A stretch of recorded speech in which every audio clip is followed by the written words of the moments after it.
Küll oleks tore, kui oleks mingi üks maagiline nipp või imerohi, mis aitaks mind kõikide probleemidega. Aga tegelikult need asjad ilmselt nii lihtsad ei ole. Ja mul on hästi hea meel, et nüüd minu kõrval siin on Merike Sisask, sotsiaaltervishoiu professor Tallinna Ülikooli Ühiskonnateaduste Instituudist. Ja tema teema ongi see, et räägib meile sellest, kuidas see vaimne tervis on ehk mitme erineva asja kooslus. Tere, Merike! Tere! Minul oli siis täna plaanis rääkida vaimsest tervisest. Selles võtmes, et ei ole tõesti nagu sissejuhatuses sai öeldud ühte asja, mis tagab vaimse tervise, vaid see on erinevate mõjutegurite tulem. Ja pealkirjas kasutasin sõna smuuti, sest smuuti on üks selline pehme, mõnus kooslus erinevatest koostisosadest. Ja ettekande jooksul jõuan siis rääkida sellest, et miks just pärilikkus, keskkond, eluviis ja abivõimalused siin smuutina kokku on pandud. Tänased teemad räägime kõigepealt, mis on üldse vaimne tervis, millises võtmes meie seda käsitleme, edendamisest, ennetamisest, millest vaimne tervis sõltub. Toome sisse üksilduse teema ja vaimse tervise häbimärgistatuse teema ja lõpuks räägime vaimse tervise abivõimalustest ja milline see optimaalne jaotus võiks olla.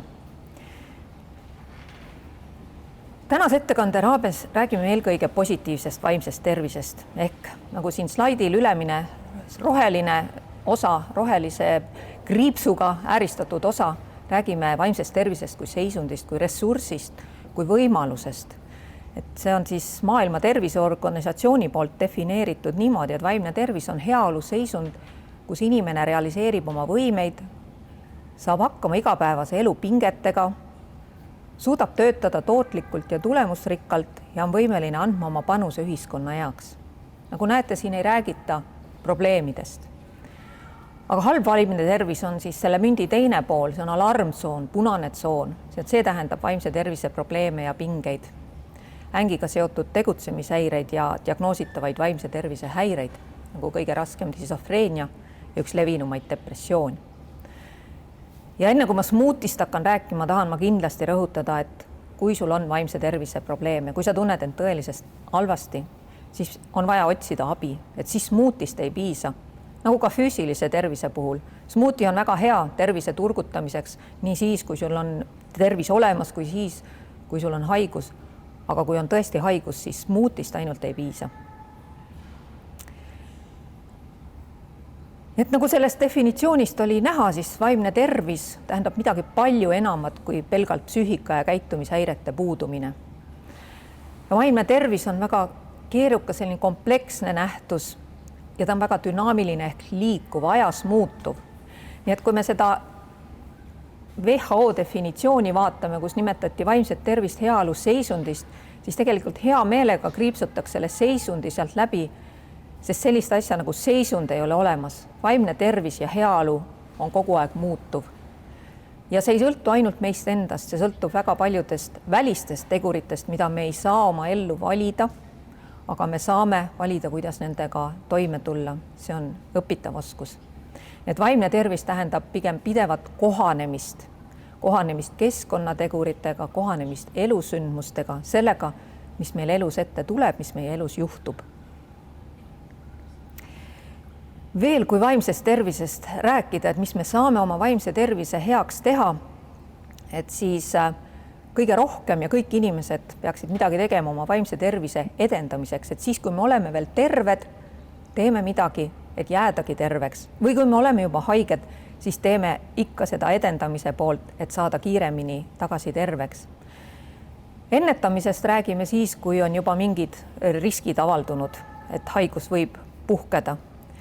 Ja see punane osa jälle seal ravi ja rehabilitatsioon, et see on siis see, kui on haigus käes ja tuleb tegeleda selle raviga. Millest siis vaimne tervis sõltub? nii nagu tervis üldse, sest inimene on tervik ja kehaline ja vaimne tervis moodustavad terviku, et mõneti ongi raske seda sealt tervisest, vaimset tervist eraldi välja rebida, aga noh, tänane ettekanne ja päev on vaimsest tervisest, et räägime siis ikka vaimsest tervisest.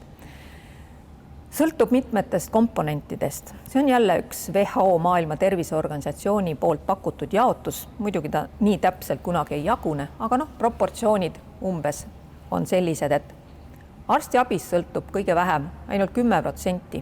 Et sellele lootma jäädes on raske vaimset tervist endale tagada.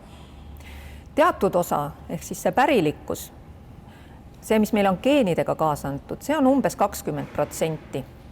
Et seda me ei saa muuta, aga kas see pärilikkusest kaasa antud mingis olukorras avaldub või ei avaldu, et see on palju meie enda teha ja meie keskkonna kujundada. Veel 20% sõltubki siis keskkonnast ja keskkonna all mõtleme siin laiemalt vaimsest tervisest rääkides, mitte ainult füüsilist keskkonda, aga ka seda, mõtleme psühhosotsiaalset keskkonda ehk suhteid kodus, koolis, töökohal, aga ka digikeskkonda, mis aina rohkem meie ellu tungib. Ja tervelt pool meie tervisest sõltub eluviisist ja see on väga meie iseenda valida, millise eluviisi me endale valime, mida me enda ellu lubame. Teeme ühe väikese testi, et milline on teie heaolu praegu. Üks sobilik indikaator selleks on WHO heaoluindeks. Et järgmisel slaidil ma näitan teile 5 väidet. Palun märkige ära iga järgneva väite juures või noh, lihtsalt jätke meelde, milline on neist lähim teie enesetundele 2 viimase nädala jooksul. Mõelge 2 viimasele nädalale. Ja ainult üks iga väite juures siis üks punkt või märge ja suuremad numbrid tähendavad siis suuremat heaolu ja liitke see skoor kokku. See on lihtne peast arvutatav tehe. Esimene väide, ma tunnen end rõõmsa ja heatujulisena. Teine, ma tunnen end rahulikuna ja pingevabana. 3, ma tunnen end aktiivse ja energilisena. 4, ma tunnen end värskena ja puhanuna. Ja 5, mu igapäevaelu pakub mulle huvi. Ja kui see on kogu aeg nii, siis panete 5 punkti kirja. Kui see ei ole mitte kunagi nii, siis läheb 0 punkti kirja. Ja vahepealsed variandid on seal veel loetletud ja nende eest siis saab vastavalt 4, 3, 2 või 1 punkti. Ja kui te selle skoori kokku liidate, siis see peab jääma vahemikku 0–25. Kuidas seda nüüd tõlgendada? Et 0 näitab parimat, halvimat võimalikku elukvaliteeti ja 25 näitab parimat võimalikku elukvaliteeti. Ja kui te soovite seda protsentides väljendada, siis korrutage oma skoor 4 ja siis saate mitu protsenti 100 on teie hetke elukvaliteet. Kui te saite mõne punktil 0 või 1 või kui kogu skoor jäi alla 13, siis on indikatsioon sellest, et heaolutase on madal ja oleks soovitav lähemalt vaadata, millest see tingitud on, kas on tegemist depressiooniga või mõne muu psüühikahäirega, aga seda ei saa enam iseendal diagnoosida. Selleks tuleks siis juba pöörduda abistajate poole ja kui kedagi teist ei ole käepärast, siis pöörduge oma perearsti poole. Ja kui see seisund muutub ja ta enamasti muutub, et siis üle 10% muutust ajas näitab olulist muutust. Miks me selle testi tegime, paneme kuidagi siis ennast ka võrdlusesse, et meil on Eestis läbi viidud üks uuring 14–15-aastaste kooliõpilaste hulgas, Seile uuring, kus seda sama testi kasutati. Ja siin joonisel on siis üks kimp jooni ja iga joon tähistab ühte seda väidet, millele me seal küsimustikus vastasime. Nad on erinevat värmi joonte kimp ja nad natukene nagu oleks ühes pundis, vähemalt 4 joont nendest, et vähem on neid 0, 1, 2 vastuseid, kõige rohkem on vastatud number 4. Aga üks joon erineb teistest ja oma kuju poolest ja see on see punane joon, kus oli väide, et ma ärkan hommikuti värske ja puhanuna. Et kui me kooliõpilasi siis sellise pilguga vaatasime, nägime, et nad on väga väsinud. Hakkas huvitama sellesama uuringu raames, miks õpilased ei ärka hommikul värske ja puhanuna, ja tegime ühe sellise mudeli, kus on siis kirjas, et kui palju on risk suurem või väiksem olla hommikuti väsinud üle poole oma ajast, ja need komponendid, mis sinna mudelisse siis käisid, on joonistatud nendele roosadele ja rohelistele pallidele. Ja roosad pallid tähendavad, et see suurendab riski olla hommikuti väsinud, ja rohelised on kaitsetegurid, need vähendavad riski olla hommikuti väsinud. Ja see number OR roosas pallikeses siis näitab, et mitu korda see risk on suurem, ja rohelises on siis näitab seda, kui palju väiksem on see risk. Ja mis need sinna tegurid siis sellesse mudelisse läksid, olid riskiteguritena depressiivsus, üleüldine kehv terviseseisund, sagedane stress, joomine, alkoholi tarvitamine mitu korda nädalas, hommikusöögi mittesöömine ja kaitseteguritena kehaline aktiivsus ja unetundide arv. Nii et kõige üllatavam siit võib-olla oligi see, et see pelgalt unetundide arvust sõltub niivõrd palju see, kas on inimene väsinud või ei ole, ja sellest omakorda tema vaimse tervise seisund. Et vähe maganuna, väsinuna ärgates öeldakse, et see on peaaegu nagu kerge ajukahjustus. Vaatasime siis veel nendel samal kooliõpilastel, et milline on nende WHO 5 skaala skoor sõltuvalt sellest, mitu tundi nad öö jooksul magavad. Ja seal on siis unetundide arv on vasakul pool, alates 4 tunnist kuni 12 tunnini, ja punase joone pikkus näitab seda WHO 5 skoori, keskmist skoori. Ja jooniselt on näha, et kõige kõrgema heaolu tasemega on need õpilased, kes magavad 8, 9 või 10 tundi öö jooksul. Mida vähem magatakse, seda kehvemaks läheb heaolu, ja ka liiga palju magamine ei tõsta mitte heaolu, vaid hoopis madaldab seda. Nii et ööuni on üks väga oluline komponent vaimse tervise smuutis. Üksindus ja üksildus. Teema, mis oli sellel aastal VATEC-i vaimse tervise heaolu koalitsiooni korraldatud vaimse tervise messi põhiteema. Ka see mess on virtuaalselt toimunud ja tänu sellele ka järele vaadatav VATEC-i kodulehel.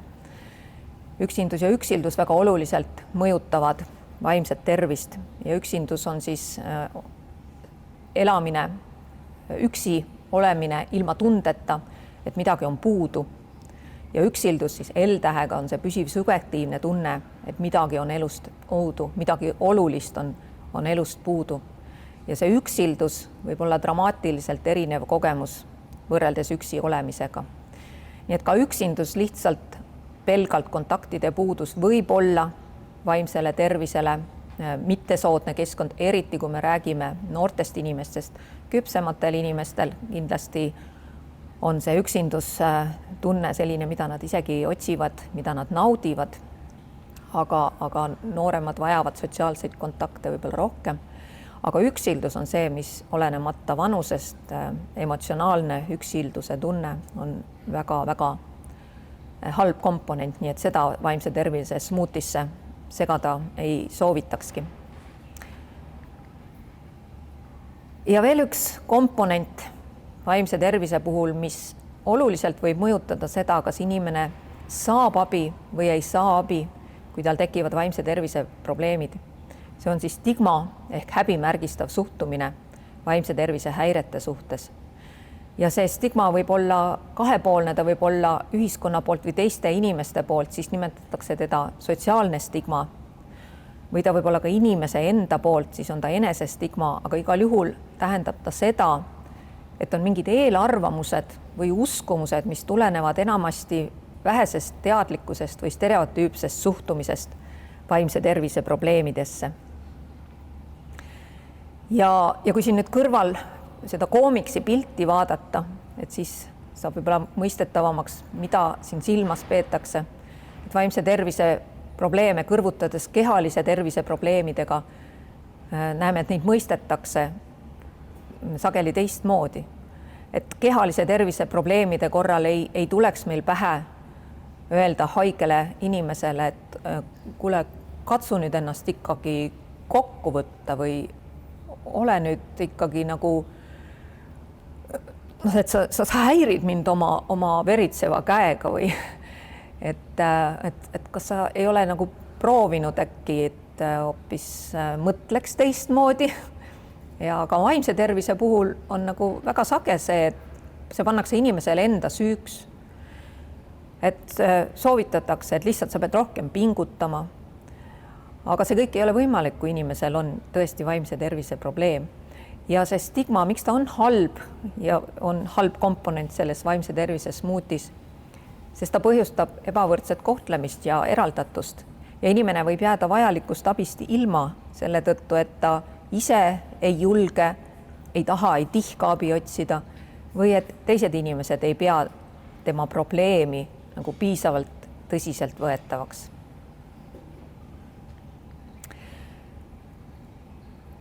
Kui nüüd rääkida nendest abiallikatest, kust võiks vaimse tervise probleemide korral abi saada, siis Eesti vaimse tervise rohelises raamatus on niisugune joonis ja see on vaimse tervise teenuste püramiid. See on nüüd visioon sellisest ideaalsest maailmast, kus need teenused, kuhu me saame pöörduda tõesti, on kättesaadavad ja asuvad sellises püramiidi kujulises jaotuses. See püramiidi kõige alumine ja laiem osa, mida me kõik ja igapäevaselt vajame, on eneseabi. Selle vajadus on suur, kulud enamasti on väikesed ja see ei kvalifitseeru veel teenuste alla, pigem on ta selline toetav tegevus, nagu ka see teine laiem kiht, kogukonna tugitegevused. Kogukonna tugitegevuste all siis võib mõelda sõpruskonda, perekonda või seda ümbruskonda, kus me elame, on ta töökoht või elame ja igapäevaselt viibime, töökoht või kool.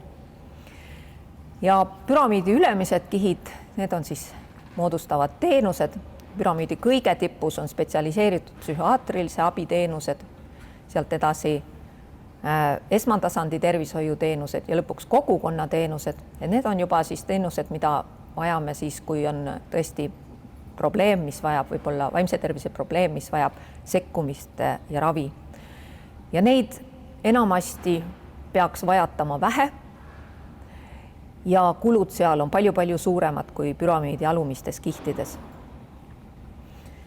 Nüüd, mida me Eestis paraku näeme, et need vahepealsed kihid võib-olla ei tööta nii hästi, ei ole nii hästi välja arendatud ja kui inimeste teadlikkus selles osas on madalam. Et inimeste teadlikkus on see, et jah, ma pean ise tubli olema, ennast kokku võtma, midagi tegema. Ja kui see ei ole võimalik, siis tahetakse kohe psühhiaatri abi poole pöörduda. Et see püramiid meil kipub olema rohkem liivakella kujuline ja seetõttu on nendes ülemistes kihtides väga-väga suur koormus ja võib juhtuda nii, et inimesed, kes tõeliselt abi vajavad, sinna ei pääsegi. Ja võib-olla on seal palju inimesi, kes ka tõeliselt abi vajavad, aga kes tegelikult võiksid veel paremini seda abi saada hoopiski kogukonna tasandil. Nii et kui sellest smuutist, vaimse tervise smuutist rääkida kokkuvõtvalt, et siis selle annab endale ise kokku segada. Midagi on meile sinna juba põhjaks pandud pärilikkuse teel.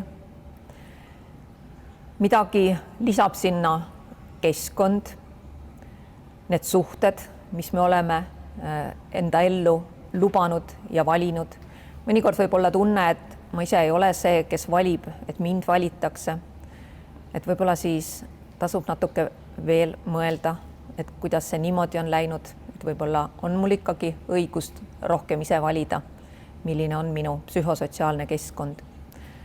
On muidugi asju, mida inimesed tõesti ei saa valida, millega on vaja kohaneda, millega on vaja leppida.